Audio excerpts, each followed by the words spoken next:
নমস্কার।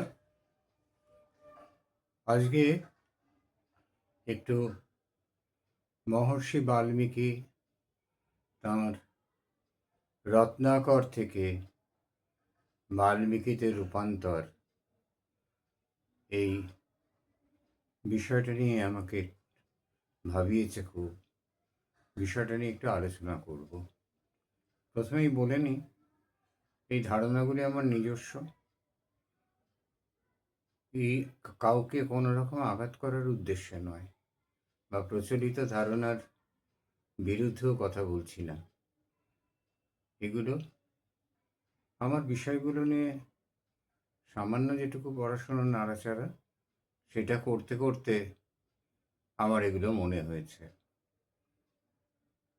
সুধীজন, বিজ্ঞজন, তাদের কাছে আমি আগেই ক্ষমা প্রার্থনা করে নিচ্ছি। মহর্ষি বাল্মীকি প্রথম জীবনে দস্যুবৃত্তি করতেন, এবং দস্যুবৃত্তি করে তিনি তার পরিবারের ভরণ পোষণ করতেন। এগুলো আমরা সবাই জানি, এইগুলোর পুনরাবৃত্তি করছি না। যেটা প্রশ্ন, সেটা হলো একজন দস্যু সে কি নারদ এবং ব্রহ্মা, নারদ একজন ছিলেন, শিল্পে নারদ শিল্প বলে একটা অপূর্ব শাস্ত্র, শিল্পশাস্ত্র আছে। ব্রহ্মার কোনো বাস্তব অস্তিত্ব আমরা জানি না, কাল্পনিক বা পৌরাণিক অস্তিত্ব। এসে তাকে বর দিয়ে গেলেন, আর তিনি ওই ভয়ঙ্কর বিশাল আর অতি সুন্দর, মানে ভাবা যায় না, একটা মহাকাব্য লিখে ফেললেন। এটা বোধহয় সম্ভব নয়, অন্তত যুক্তির দিক থেকে সম্ভব না। তো বিষয়টা যদি এইভাবে ভাবা যায় যে রত্নাকর দস্যুবৃত্তি করতেন, কথিত আছে তিনি ছোটবেলায় তিনি ব্রাহ্মণের ঘরে জন্মগ্রহণ করলেও দস্যু দ্বারা অপহৃত হন, এবং সেখানে তিনি ব্যাদবৃত্তি এবং দস্যুবৃত্তি গ্রহণ করেন বড় হয়ে। তার নাম ছিল রত্নাকর। রত্নাকর মানে রত্নের আকর, সমুদ্র। তাকে যখন রামায়ণ তিনি রচনা করেছিলেন, কিন্তু রচনা এবং সংকলন দুটো কাজ একসঙ্গে করেছিলেন তিনি। তার আগে এই বিশাল কাজ কেউ করেনি। রামকথা বাল্মীকির আগেই অনেক ঋষি এবং চারণেরা গান গেয়ে গেয়ে ফিরতেন। বিষয়টি ছিলই, সেই বিষয়টিকে বাল্মীকি অতি সুন্দর শ্লোক রচনা করে তিনি 24,000 শ্লোকে সপ্তকাণ্ড রামায়ণ রচনা করেন। এটা তার কৃতিত্ব। তাই তিনি প্রথম শ্লোক তার মুখ থেকে বেরিয়েছিল, ক্রৌঞ্চ মিথুনের একটি জোড়া তার একটি প্রাণ মেরে ফেলেছে, একটি ব্যাধ তাকে তীরবিদ্ধ করেছিল, স্বরবিদ্ধ করেছিল। সেইখানে তিনি তার ওই বিখ্যাত শ্লোক মা নিষাদ প্রতিষ্ঠান তিনি বলেছিলেন, এবং অবাক হয়ে গেছিলেন নিজেই। আর শোক থেকে এটি সৃষ্টি বলে এটাকে শ্লোক বলা হয়। এখন বিষয় হচ্ছে, তার আগে নারদ বলেছিলেন যে তিনি একটি চরিত্র খুঁজছিলেন যেটিকে কেন্দ্র করে তিনি লিখতে চান। কিন্তু নারদ তাকে, তার আগের একটা ঘটনায় নারদ তাকে বলেছিলেন যে তুমি রাম নাম জপ করো, রাম নাম জপ করলে তুমি পাপ মুক্ত হবে। বাল্মীকি শতাধিক বৎসর রাম নাম জপ করেছিলেন, এবং তার সমস্ত শরীর ঢেকে গিয়েছিল বল্মিক বা উই পোকার তোলা মাটিতে। কিন্তু উই পোকা তোলা মাটিতে যদি কারোর সমস্ত শরীরটা ঢেকে যায়, তাহলে একজন মানুষ জীবিত থাকতে পারেন না। আর শতাধিক বৎসর তো এমনিতেই জীবিত থাকার কথা না। তাহলে এই বল্মিকে তার শরীর ঢেকে ফেলেছিল, এটা পৌরাণিক ঘটনা হতে পারে, কিন্তু রূপক হতে পারে, কিন্তু বাস্তব ঘটনা না।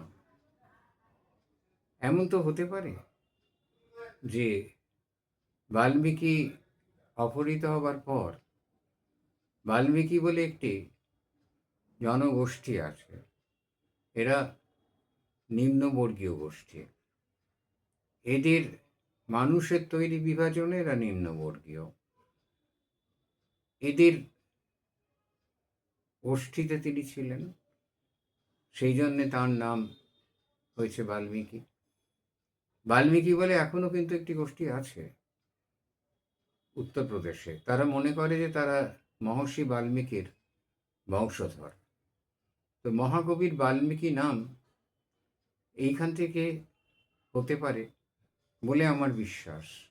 কারণ বল্মীক কারুর শরীরকে আচ্ছাদিত করে ফেললে সম্ভব নয় তার পক্ষে বেঁচে থাকা। দ্বিতীয়ত, তিনি হঠাৎ একদিন রাম নাম তিনি জপ করতে পারলেন না তার অতিরিক্ত পাপের ফলে। কাহিনী তাই বলে। এখানে তাকে নারদ বললেন মরা মরা জপ করতে। এখন এই মরা কি আক্ষরিক অর্থে মরা? মরার ভেতরে কি কোনো অন্তর্নিহিত অর্থ নেই? আমরা কিন্তু একটা অর্থ পাচ্ছি মরার ভেতরে। ম অজ্ঞানতা বা অবিদ্যা, পাপকে দূর করে, আর রা জ্ঞান বা আলোর প্রতীক। আবার রা ওং নমো নারায়ণ, নারায়ণ, এটাকে রা বলা হয়। ম ওং নম শিবায়, অ উ ম, ওম তার শেষ শব্দ ম, মহেশ্বর। বাল্মীকি অজান্তে হয়তো এই দুই মহামন্ত্রের মিশ্রণ ঘটিয়েছিলেন। সেই মরা থেকে রাম, রাম মানে কি? রম ধাতু থেকে রাম এসছে। রমণীয়, রম্য, সুন্দর। রাম ছিলেন সুন্দর। আমরা ধরে নিতে পারি যে রাম ইক্ষ্বাকু বংশের একজন রাজা ছিলেন, প্রতিভু, এবং রাম সত্যি সত্যি একজন মানুষ ছিলেন। কিন্তু রামের যে অসাধারণ গুণপনা, সেই গুণপনা তা দেখে মানুষ তার উপর দেবত্ব আরোপ করেছিল, তাকে দেবতা জ্ঞান করত। যেই এত গুণ তো সাধারণ মানুষের থাকে না, তাহলে রামের এই গুণগুলো আছে, সুতরাং রাম দেবত্ব আরোপিত হয়েছিল রামের প্রতি। রাম দেবতা, দেবতার জ্ঞানে তাকে আরাধনা করা হতো। সেইখান থেকে রাম অবতার। ঈশ্বরের শক্তি নিয়ে না জন্মালে এত ক্ষমতা হয় না, তাই তাকে বলা হলো তিনি অবতরণ করেছেন ঈশ্বরের শক্তি নিয়ে, তিনি অবতার। রম ধাতু থেকে রাম এসছেন, রাম মানে সুন্দর। এই তিনি ভারতের আত্মা, পুরুষোত্তম রাম। আর রাম এবং বাল্মীকির এই দুটো ব্যাখ্যা যদি ঠিক হয়, তাহলে বাল্মীকির শিক্ষাটা এলো কোথা থেকে? বাল্মীকি মরা মরা থেকে রাম রাম, মরা মরা মরা মরা, রাম রাম এসে গেল। সেখান থেকেই বাল্মীকি সংস্কৃত জ্ঞান, সমগ্র জ্ঞানটি পেয়ে গেলেন, এটাও তো ভাবা যায় না, এটারও কোনো যুক্তি নেই। আসল ব্যাপার হলো সরস্বতী। স্বর হচ্ছে বর্ণ, এই বর্ণের সাধনা করেছিলেন তিনি। তিনি শিক্ষা গ্রহণ করেছিলেন দীর্ঘ সময় ধরে। আমরা কথার কথা বলি না, সেখানে হাজারো লোক দাঁড়িয়েছিল। সত্যি কি হাজারটা লোক নয়, অধিক সংখ্যক। তিনি অনেকগুলো বছর ধরে শিক্ষা লাভ করেছিলেন। স্বর বর্ণ। সরস্বতী মানে কি? সরস প্লাস বতু ই প্রত্যয় যোগে সরস্বতী। সরস শব্দের একটা অর্থ যেমন জল, তেমনি আর একটা অর্থ জ্যোতি। বর্ণের দ্বারা অন্তঃকরণ সংস্কৃত হয়, আত্মসংস্কৃতি বাড়ব শিল্পানি। শিল্প, লেখাটা একটা শিল্প। তার দ্বারা তার আত্মসংস্কার হয়েছিল, সেই জ্যোতির দ্বারা তার অন্তঃকরণ উজ্জ্বল হয়ে উঠেছিল। তাই তিনি সরস্বতীর আশীর্বাদ পেয়েছিলেন। এইভাবে ভাবতে বোধহয় খুব অসুবিধা হয় না। তিনি ওই কঠোর তপস্যা মানে কঠোর পড়াশুনো করে তার এই জ্ঞান আহরণ করেছিলেন, এবং এই জ্ঞানের সাহায্যে তিনি রামায়ণের মতো অত সুন্দর একটা অতিরম্য রামায়ণ, এই কাব্য তিনি রচনা করেছিলেন। বাল্মীকি মানুষ ছিলেন, রামের সমসাময়িক ছিলেন। আর আরেকটা কথা এক্ষেত্রে আমরা বলতে বাধ্য যে রাম না হতে রামায়ণ, এটা একটা বাগধারা আছে বাংলা। রামের আগেই যে এই রামায়ণ মুখে মুখে যে ফিরত রামকথা, এটা হচ্ছে অত্যন্ত মানে রিফাইনমেন্ট অফ ফোক লিটারেচার। আমরা যে সমস্ত ফোক সাহিত্য পাই, সে সমস্তগুলো প্রথমে লোকের মুখে মুখে ঘোরে, তারপর একদিন কেউ না কেউ সেটাকে সংকলিত করেন। বাল্মীকির প্রতিভাবান মানুষ। বাল্মীকি শুধু সংকলিত করেননি, তিনি তার সঙ্গে রচনাও করেছিলেন। তাই তিনি মহাকবি বাল্মীকি। আর শ্রুতিতে যে রামায়ণ প্রচার হতো, এর প্রমাণ লবকুশ। কারণ লবকুশকে দিয়ে তিনি পুরো রামায়ণ মুখস্থ করে লবকুশ গান গেয়ে রামের সভায় রামকে সব কিছু মনে করিয়ে দিয়েছিল। সুতরাং বাল্মীকির এই যে ব্যাখ্যা, যে পৌরাণিক ব্যাখ্যা, তার মধ্যে যুক্তির প্রাবল্য কম। আমরা যদি একটু যুক্তি দিয়ে ভাবি, তাহলে যে ব্যাখ্যাটা আজকে আমরা করলাম, সেই ব্যাখ্যাটা মেনে নেওয়া যায় নাকি?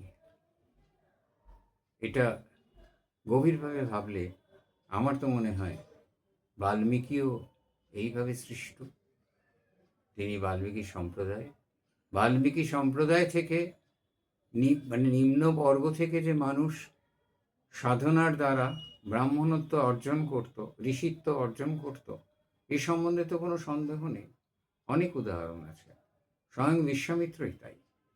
তাহলে বাল্মীকি সেই উই পোকাতে তার শরীর থেকে ফেলেছিল, এই যুক্তি মানা যায় না। আমি আমার ক্ষুদ্র বুদ্ধিতে রামায়ণের সৃষ্টি আর বাল্মীকির কথা এটা ব্যাখ্যা করলাম। আপনাদের ভালো লাগলে আমার ভালো লাগবে। আবার বলছি, প্রচলিত ধারণাকে আঘাত করা আমার উদ্দেশ্য নয়। আমার উদ্দেশ্য এই বিশ্লেষণগুলো, যেগুলো আমার মনে আসে, আপনাদের সামনে তুলে ধরা। নমস্কার।